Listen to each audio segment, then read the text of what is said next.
Looking at the stock price of Redbox Entertainment, and today the stock is down 4.36%, trading at $9.42.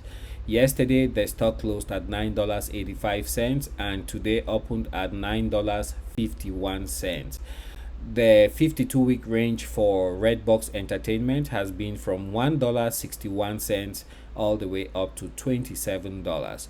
Volume today is at 2.5 million shares that have exchanged hands, and we still have about 2.5 hours to the close of market, and average volume is typically about 21 million shares. So that is where we're sitting with Redbox Entertainment. Actually, we still have 3.5 hours to the close of market today. Market capitalization of Redbox Entertainment is at $427 million. If we look at the 5-day graph, you will see that we are actually up by quite a bit, almost double.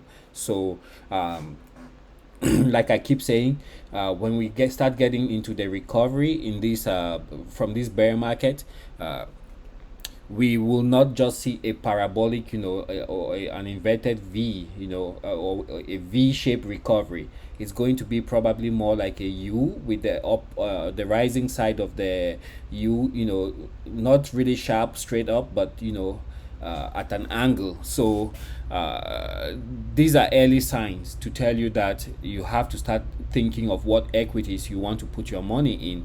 I would typically choose the ones that have been beaten the most, yet still have a lot of potential. That way you can jump in and then join them to ride the tide as the stock rises up, and you have a lot more headroom to play with. So a stock like Redbox Entertainment, if you guys look a month ago, it was selling at a fraction of the 52-week high, and so the people who got in early, they have almost doubled their investment. So I strongly encourage you, if you are looking to get into the equity market, to look at the stocks that have been battered, and most of those stocks seem to be in the tech sector.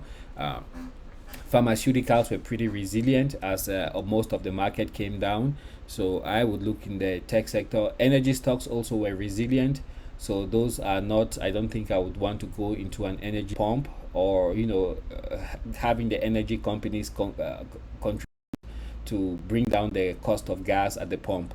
So I don't know what creative way they will come up with, but at this point I'll be a bit hesitant to put my money in any of those energy companies, especially those which have seen spectacular growth during this time when the market was heading downward. So at the top of your screens, guys, you can see that the S&P 500, the Dow 30, Nasdaq, Russell 2000, all of those have gained by quite a bit this morning.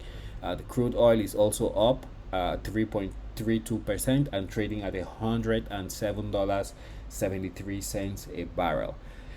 I'll jump off here so you guys can continue with your trades, but I will catch you guys on the next video.